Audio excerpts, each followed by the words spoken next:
Please rise for the Pledge of Allegiance. I pledge allegiance to the flag of the United States of America and to the republic for which stands one nation, under God, indivisible, with liberty and justice for all. Thank you. Distributed last week was our board packet, which included the consent agenda, the agenda itself, and including the March 10th minutes. Is there a motion to accept the agenda and the consent agenda, which is the agenda and the March minutes? So moved. Is there a second? Second. All those in favor, say aye. Aye. Aye. Thank you. Citizens' comments are next. Are there any citizens to be heard today? Any citizens? I don't believe there's anyone on the line, so hearing none, we'll move on to the finance report. Mr. Snippert, will you be presenting that? Yes, I will. Unfortunately, April tried today, but she could not make it and went home sick, so she left me to go over the financial report. So included in your packet is our statement of activity associated with the authority's actions from January through March of 2025. Total revenues totaling $808,748.22, and total expenditures totaling $733,956.92. Statement of financial position is also included, including all of the authority's current assets across its bank accounts, property holdings, and the like. The check detail from March of 2025, detailing all the checks that were written out of the Redevelopment Authority, along with the Redevelopment Authority's bank reconciliation report for your acceptance. Any questions?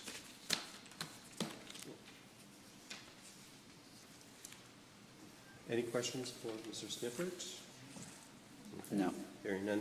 Thank you, Mr. Snippert. We'll move on then to the item D, which is the report of the Executive Director. And first up is the Solicitor's report.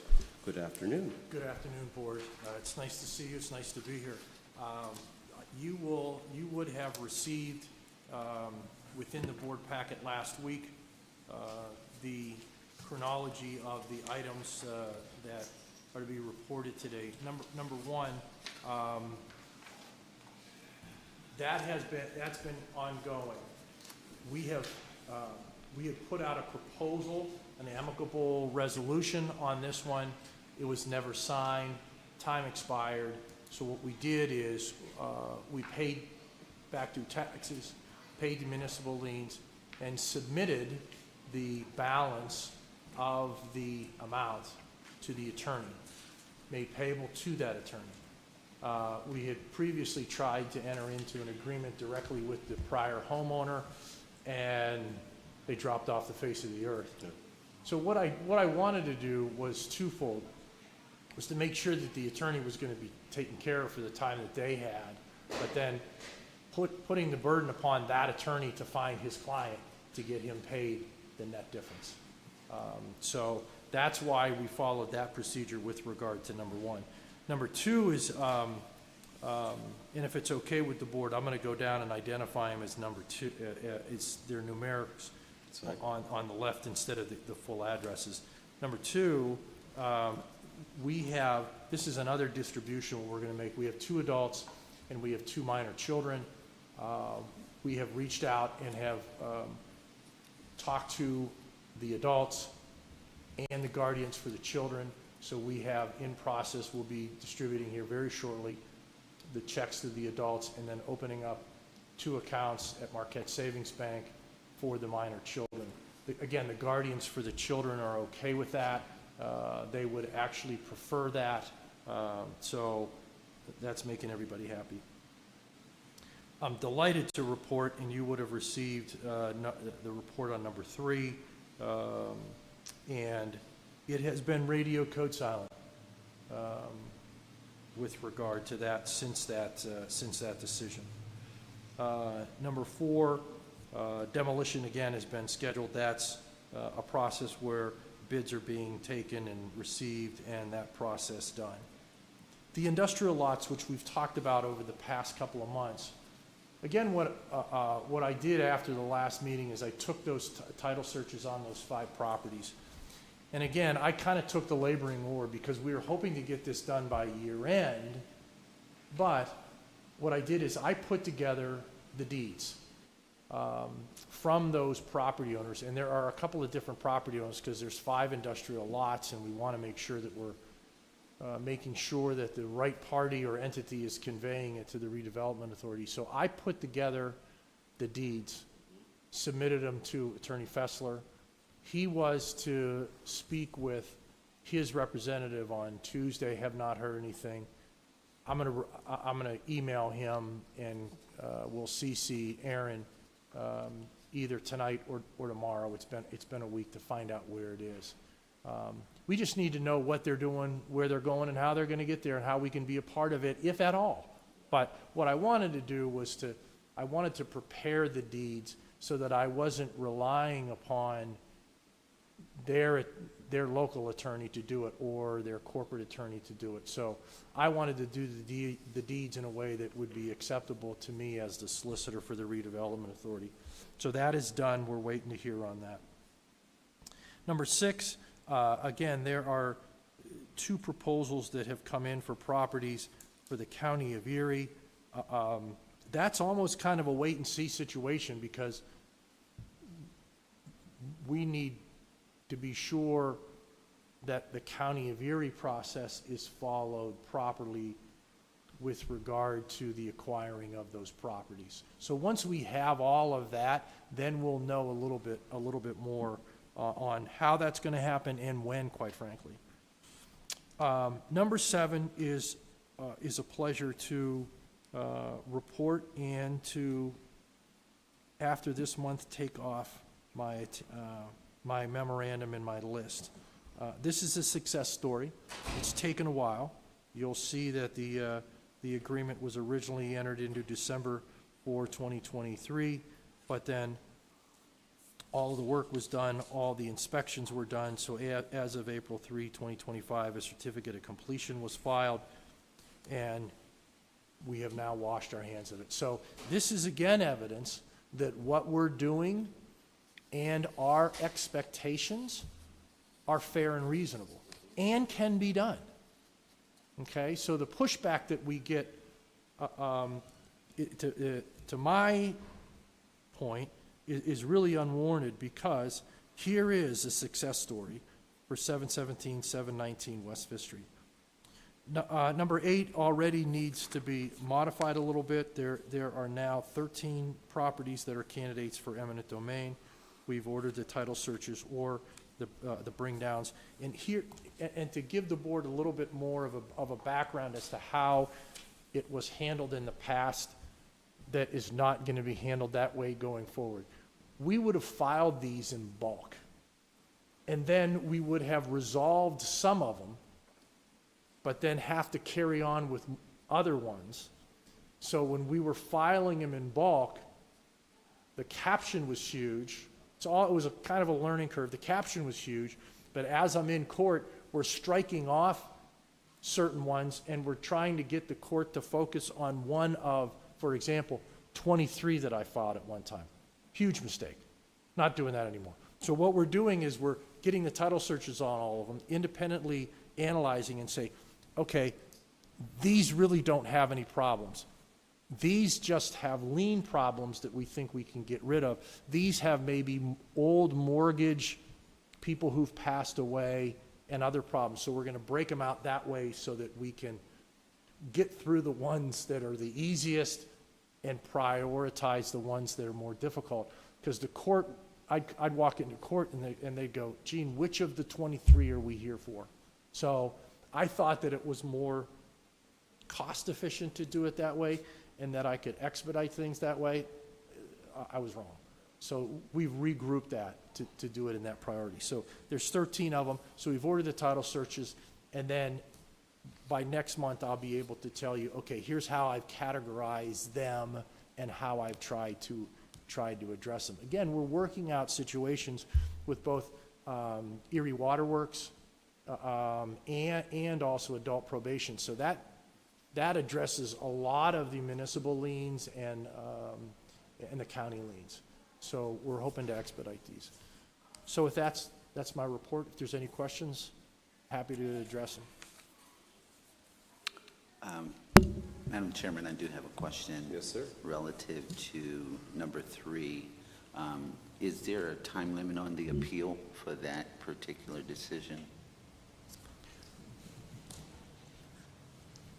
That's what I'm trying to, so it's, the question really is twofold. Okay. Is there a time frame on when they can appeal? And let's say that they do appeal. Is the judge just going to take a look at, okay, here's how that Board of View hearing took place. Is there any error of law? Or that was fine and good what happened. This is a whole new hearing with a second bite at the apple. I'm going to obviously say, hey, look, Judge, you're just a review mechanism. You know, here's what happened. Here's everything that was presented. Is there an error of law? Did they make a mistake? They didn't.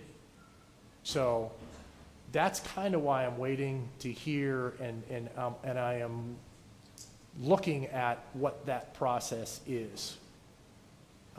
So I would think that we would hear within 30 days. Thank you. If I was on the other side, I would file something within 30 days.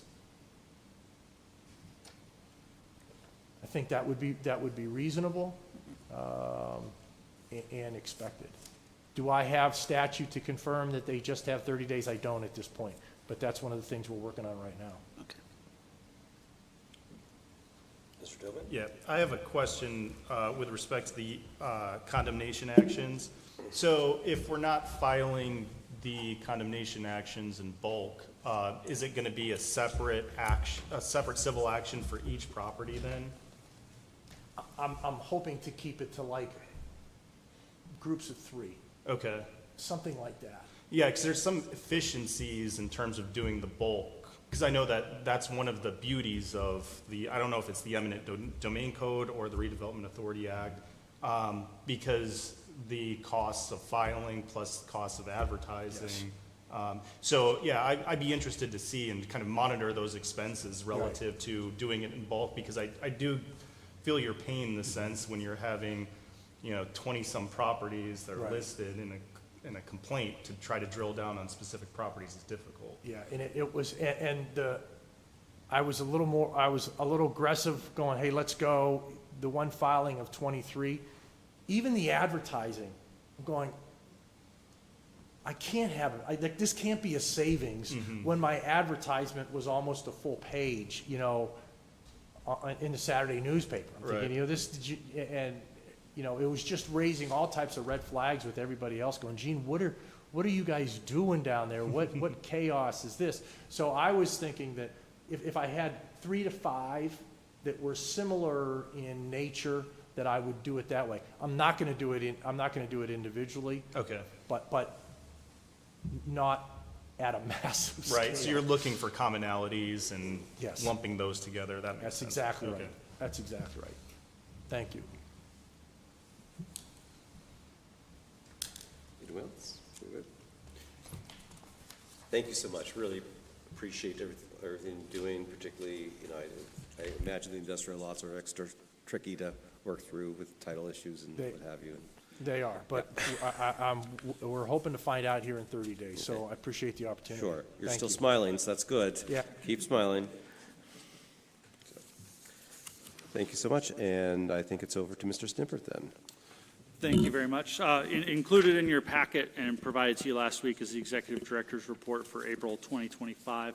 I'll just kind of go through and touch on some of the high points. So I've had a couple meetings with Wyatt Schroeder from Infinite Erie. He's the housing director tasked over there with working to bring us all together. And this morning we had a roundtable discussion with staffers from Fetterman's office at Gannon to kind of continue that discussion and try to figure out what we can do and how we continue to come together to address the housing issue within the city of Erie. So, so those conversations are ongoing.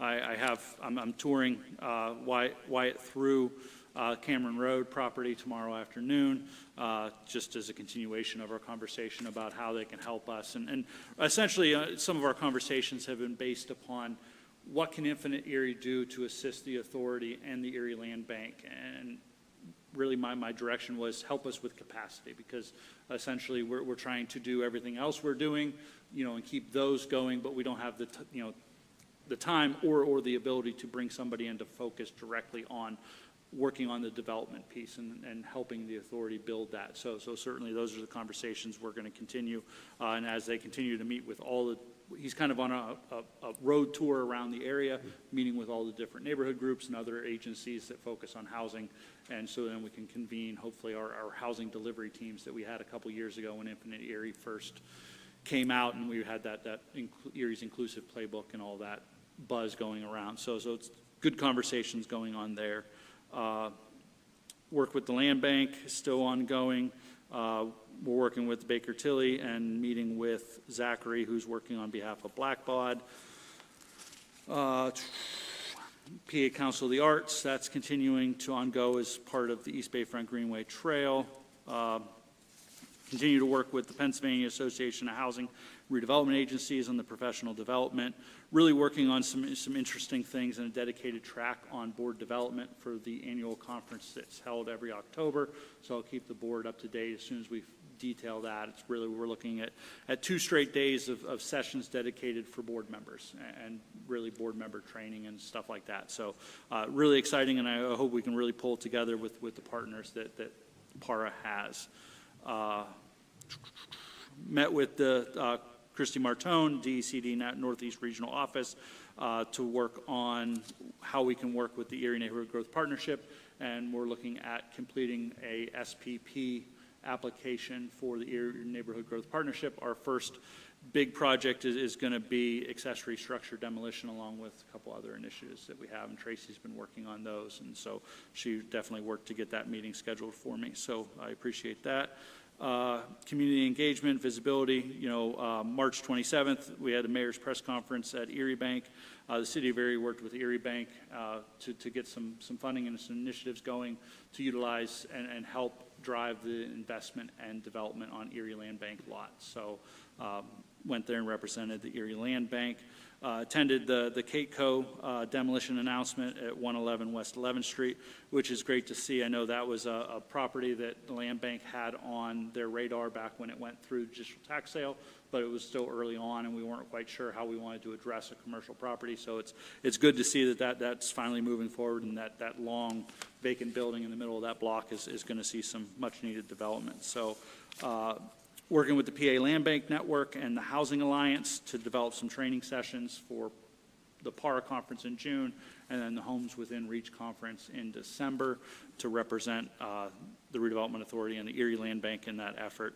So some outreach events, program manager training. Holly and April just got back from there, which I feel, flying on a plane probably contributed to April's absence at today's meeting, and Holly can touch on, I think, the nuances around the HUD training during her report. But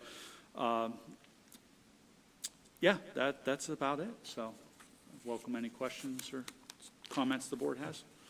And I appreciate looking at the social media posts from the authority. There's nice, consistent messaging out there. So that's good. So congratulations to everybody who works on that. I know the team does.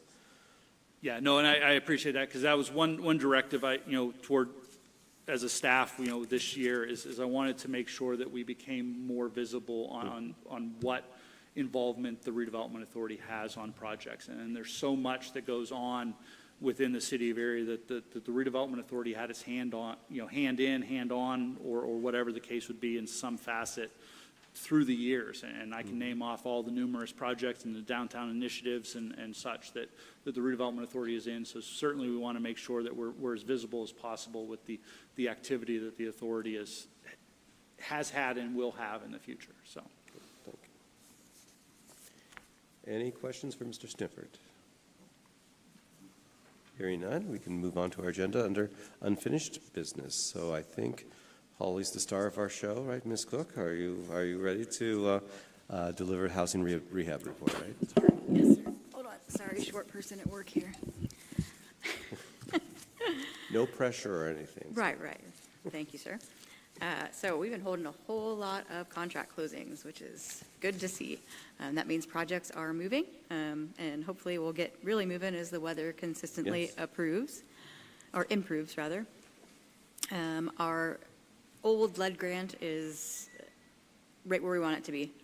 We've actually got more approved applications than we need to hit our benchmark, so that's very exciting news. I think we've got 2 more to complete to have the grant finished.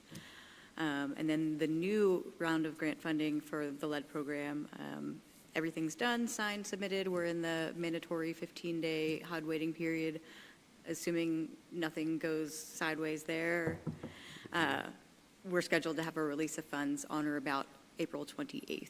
So that would be great if that happens. I'll skip some over this other stuff. Healthy Homes, we're actually going to be able to get through a few more projects than I had anticipated because we've had a few lower cost projects come through. So that's awesome. The more homes we can touch with that, the better. We still have over 500 applicants on the city wait list. Those are people who don't qualify for anything else that we have and are just hanging out waiting for funding.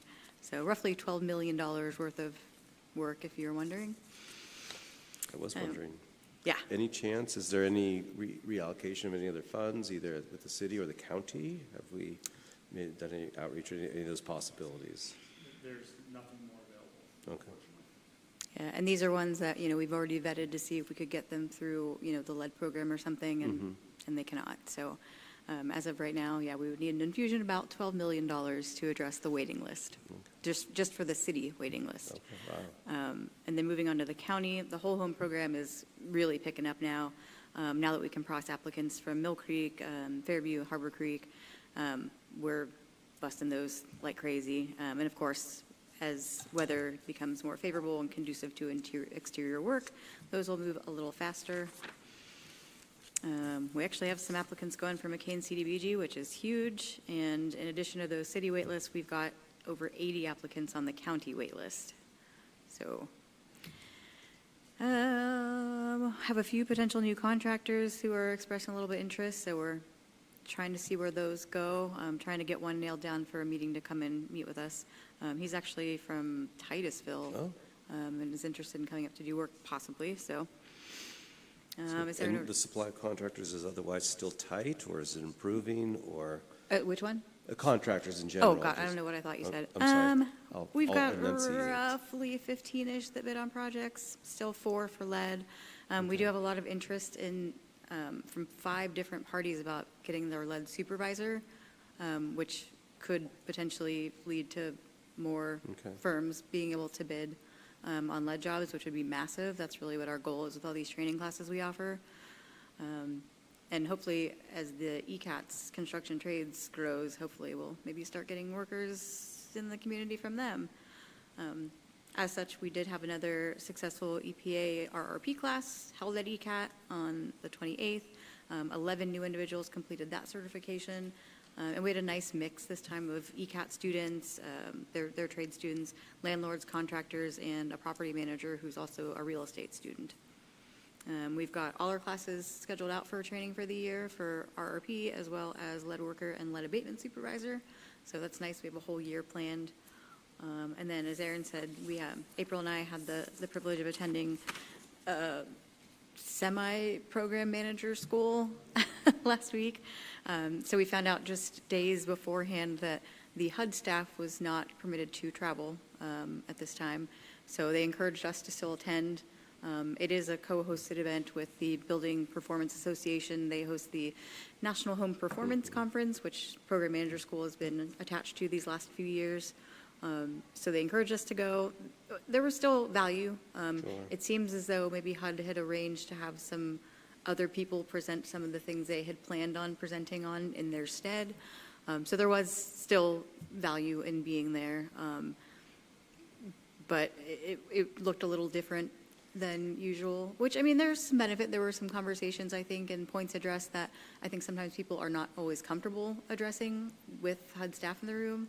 So that was good. But yeah, different. Different, yeah. I know in my career, it was always beneficial to have the HUD staff present. Correct, yes. So that you have one-on-one conversations or off-the-record conversations sometimes, and you learn so much that way. And unfortunately, given the federal cutbacks and everything, that's certainly a challenge. Yeah, and I certainly feel for new grantees who have, at least I have the benefit. I'm a new program manager, but not new to the program, and our staff is very seasoned. So, Aaron and Pat are excellent, benefits for me to have, resources to have, and a lot of these new grantees, they did not get what they needed. So that's the downside. It was good for the rest of us, but probably not so good for them. Okay. But otherwise, good experience for April and I, except for April's germs, which she better not have shared with me. Any questions on that particular program? Thank you. Appreciate all the work that you're doing, and really helps. So we're on to the East Bayfront Greenway Trail. The bid was circulated about a week or so ago, and again included in our packets. Aaron, would you want to tee us up? Absolutely. So on the agenda today for approval is the bid award for the East Bayfront Greenway Trail in cooperation and working with LSSE as our landscape architect and consultant through the bidding process.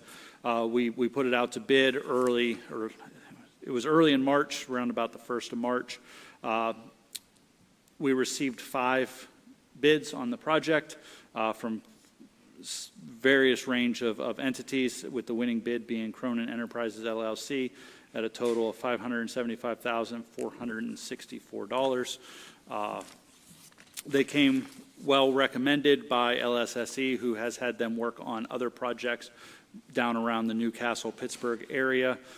So everyone felt very comfortable, and I feel very comfortable putting this forward in front of the board with a recommendation to enter into this contract and get this very important and integral project moving to bring some public investment to a otherwise non-invested area of the city of Erie, and continue that investment and hopefully drive some additional funding from the state of Pennsylvania and other funding sources as we continue to apply. Well, I know it's been a considerable amount of work, and it's been in the works for well over a year with a number of planning meetings. And I know our colleague Ethan Tabakin has represented the authority at some of the planning meetings, so appreciate his work for the record.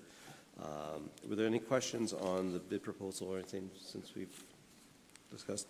I just want to mention, if possible, if we can want to reach out to organizations like the school district or something, maybe help supplement the Greenway Trail projects, if there's small projects that other community groups could add as appropriate and when appropriate. Do you consider that as well? Absolutely. Not knowing the details, and I don't want to add any more complications, certainly, but if there's an opportunity to engage folks, maybe there might be. Absolutely. So we have a resolution to adopt. So, correct. Any questions on the resolution that was in our packets? Hearing none, is there a motion to accept the resolution as printed and provided? And is there a second? Second. All those in favor signify by saying aye. Aye. Any nays or abstains? Hearing none, motion carries. All right, the next is item E4 on our agenda, just some updates on the developers' policies and procedures. There was some lengthy documents submitted earlier on. I think that Mr. Snippard was providing us with just some updates. Anything for the good of the order of the record? Right, yeah, so just some policies, to clear up some policies and procedures associated with our development proposals and the conveyance of properties with structures or properties, vacant properties for development, so that there's some clearly defined policies and procedures that we can post on our website, provide to potential developers, and also supplement and the development or developer agreement for development of those parcels. So just kind of compiled it into a document with some definitions and some policies and some procedures to help clearly articulate what is the requirement of those developers on these development agreements.